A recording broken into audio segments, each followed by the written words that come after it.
हमारी तुमको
सही बुखारी के कि जब रसूल जनाब सैयदा के घर में आए और पूछा कि अली कहाँ है, कहा बाबा मस्जिद में है।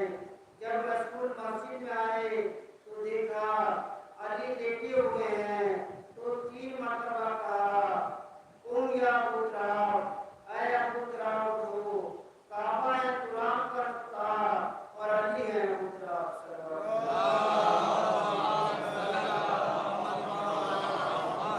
एक जुमला अर्ज करूं कि जब नुक्ते में नुक्ता आता है तो समझ में नहीं आता।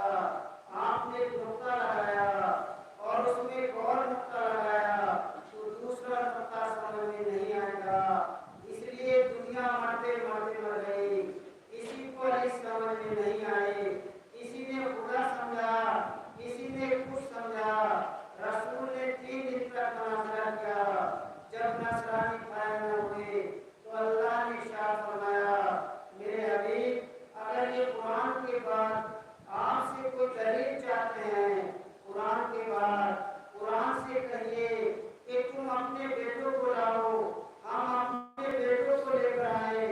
तुम अपनी औरतों को लेकर आओ, हम अपनी औरतों को लेकर आए। तुम अपनी जान को लेकर आओ, हम अपनी जान को लेकर आए। ये इनका तर्जुमा है। नफ्स के मानी इन्होंने जान किए हैं और फिर इनको पेश करेंगे अल्लाह की बारगाह में। अल्लाह की बारगाह में झूठा हो, इस पर अल्लाह की लानत। अल्लाह की बारगाह में इस आयत में इतनी वसअत है, खुसूसन लफ्ज़ निसा में या निसाउन नबी में, ऐ नबी की बीवियों, फिरौन तुम्हारे बेटों को कत्ल करता था और तुम्हारी बेटियों को जिंदा रखता था। निसा में बेटी भी शामिल। दोनों तफसीर ने लिखा जब रसूल ने मुबायना किया तो इस वक्त रसूल की 9 बीवियां जिंदा थीं, लेकिन रसूल ने अबनाना की जगह पर हुसैन और हसन को लिया, निसाना की जगह पर दुरूद को लिया, जान की जगह पर अली को लिया। यहाँ तो रूहानी जंग थी, तलवार की जंग तो नहीं थी, बात सदाकत की थी। या रसूलल्लाह, जब मुसलमानों के अकीदे के मुताबिक आपके पास सिद्दीक था और सिद्दीका भी थी, तो इनको क्यों नहीं लिया? तो आज पता चला जो तुम्हारे निज़ाम में सिद्दीक है वो अल्लाह की नज़र में सिद्दीक नहीं है।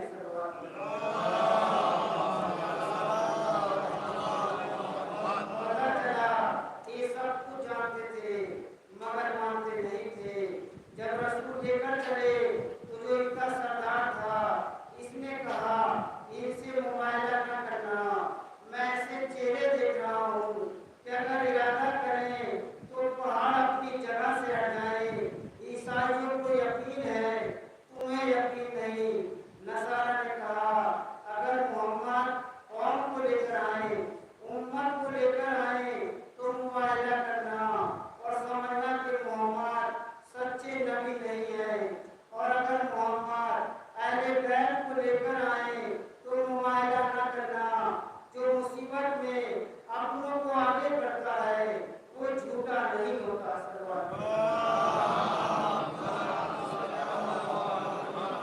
मुसलमान कहते हैं हसन और हुसैन अहले बैत में नहीं।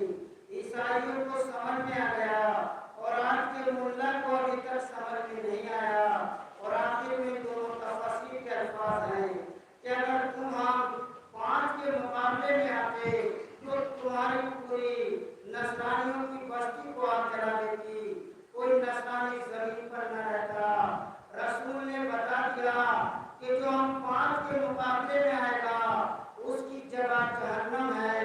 अब मुझे पता नहीं क्या के मुकाबले में कौन आया, बुतून के मुकाबले में कौन आया, हसन और हुसैन के मुकाबले में कौन आया। हम अंबिया को इसलिए मानते हैं कि रसूल ने तस्दीक की और रसूल की तस्दीक की अली ने, हसन ने, हुसैन ने, फातिमा ने। मेरे मुसलमान भाइयों, मुझे माफ कर दें, मैं एक जुमला कहना चाहता हूँ। अगर ये चारों कुरान झूठे निकलते, अगर ये झूठे होते तो नाउज़ुबिल्लाह मोहम्मद झूठे, और अगर मोहम्मद झूठे होते तो आदम से लेकर ईसा तक तमाम अंबिया झूठे होते। पता चला अगर ये चारों ना होते तो दीन नहीं होता।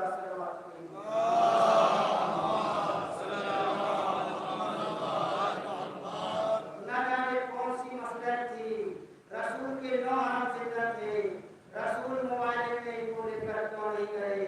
खुदा ने सूरह तौबा की आखिरी आयत में इरशाद फरमाया, मेरा रसूल तुम्हारे पास आया नफीस तरीन नफ्सों से और शरीफ तरीन खानदान से। पूरे कुरान हकीम में रसूल के पैदा होने का जिक्र नहीं, रसूल के आने का जिक्र है। इसका मतलब यह है कि रसूल के जितने अमावत थे ये सब ज़र्फ थे रसूल के नूर के। पता चला जिस खानदान में रसूल आया वो शरीफ तरीन खानदान था। अब मुसलमानों से पूछो कि रसूल किस खानदान में आए तो सब कहेंगे रसूल आए थे अबू तालिब के घर में। पता चला कि जब अल्लाह ने कायनात पर नजर की तो पूरी कायनात में अबू तालिब के घर से ज्यादा शरीफ कोई खानदान नहीं मिला।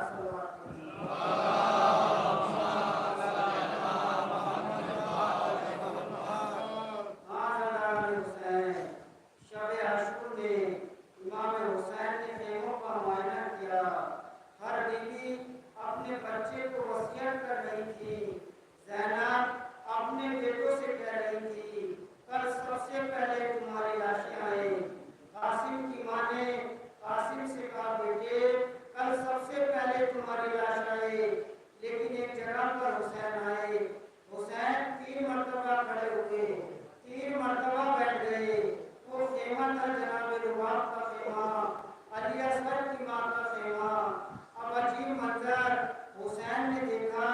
बीवी कह रही थी, हाय मेरी किस्मत। हुसैन ने कहा, बीवी किस्मत को क्यों रो रही हो।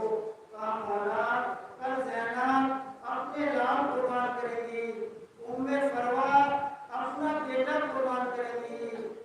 मौला मेरा तो 6 माह का बेटा है जो घुटनों में नहीं चल सकता, मैं कल क्या कुर्बान करूंगी। मैं कयामत में कैसे उनको मुंह दिखाऊंगी। हुसैन ने कहा, मेरा बाप घबराओ नहीं, कल अली असगर की कुर्बानी अली अकबर से ज्यादा बड़ी होगी। अज़रदारो वाक़ई करबला के बाद जब मिनार सैयद सज्जाद के पास आए थे तो सैयद सज्जाद ने पूछा था कि मिनार कहाँ से आ रहे हो। कहा, कूफे से। कहा, मुख्तार कैसे हैं। कहा, आपको सलाम कहा है। फरमाया, मिनार जब मुख्तार के पास जाना तो मेरी तरफ से सलाम के बाद कहना, सैयद सज्जाद ने कहा है कि मेरी माँ मेरा बाप अभी तक धूप में बैठी है, न ठंडा पानी पीती है न साए में बैठती है। कुर्बान को खर्च करो, मेरी माँ साए में बैठे। जब मिनार मुख्तार के पास पहुंचे, मुख्तार ने पूछा, कहाँ से आ रहे हो। कहा, मदीने से आ रहा हूँ। कहा, अगर मौला के बारे में पूछते हो तो मिंबर पर नहीं बताऊंगा, जमीन पर बैठ जाइए। जब मुख्तार जमीन पर बैठे तो कहा, सैयद सज्जाद ने तुमको सलाम कहा है और कहा है मेरी माँ मेरा बाप अभी तक धूप में बैठी है, न ठंडा पानी पीती है न साए में बैठती है। मुख्तार उठे, मुसल्ले पर बैठे, या अल्लाह मैं कयामत में मौला अली को क्या मुँह दिखाऊंगा जब वो कहेंगे मेरी बहुत सारी जिंदगी में धूप में बैठी रही। ये दुआ कर ही रहे थे, कुछ आदमी आए, मुख्तार को सलाम किया, हम हुरमला को पकड़ कर लाए हैं। हुरमला आया, मुख्तार ने कहा, मुझे एक बात बता दे, जिस ज़ैनब के 2 लाल शहीद हो गए वो भी साए में बैठी है, उम्मे लैला भी साए में बैठी है, उम्मे फरवा भी साए में बैठी है। असगर के साथ तुमने कौन सा सुलूक किया जिसकी वजह से अली असगर की मां उम्मे रवाब अभी तक धूप में बैठी है। कहा, मुख्तार न पूछो, अगर मैंने बता दिया और तुमने किसी मोमिन से कह दिया तो वो सुन के मर जाएगा। हुरमला ने कहा, मैंने असगर पर बहुत बड़ा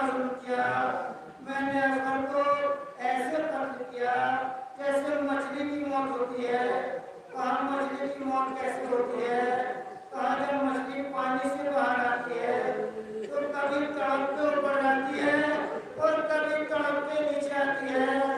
जब थक जाती है तो फिर करवटें बदलना शुरू कर देती है और अपना छोटा सा मुंह खोलती है, जिसका मकसद ये होता है कि मैं अभी तक प्यासी हूँ। मुरमला ने कहा, जब मैंने असगर को तीर मारा, तड़प के ऊपर आए, हुसैन के हाथों पर आए, करवटें बदलने लगे और जब करवटें बदल कर थक गए, छोटा सा मुंह खोला, बाबा मैं अभी तक प्यासा हूँ। इमाम ज़माना ने ज़ियारत नाया में जाम फरमाया, मेरा सलाम मुसल्ली असगर पर, जिसके कान पर तीर लगा और दूसरे कान से निकला और हुसैन के बाजू में बेबस हो गया। जब असगर हुसैन के बाजू पर आए, नन्हे नन्हे हाथ जोड़कर कहा, बाबा मुझे माफ कीजिएगा, आपके बाजू में बेबस हो गया। बाबा मैंने बड़ी कोशिश की कि आपको तीर न लगे, लेकिन बाबा मैं मजबूर था, तीर बड़ा था, गर्दन छोटी थी।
देखो जवान कह रहे थे शहर में शानदार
आपका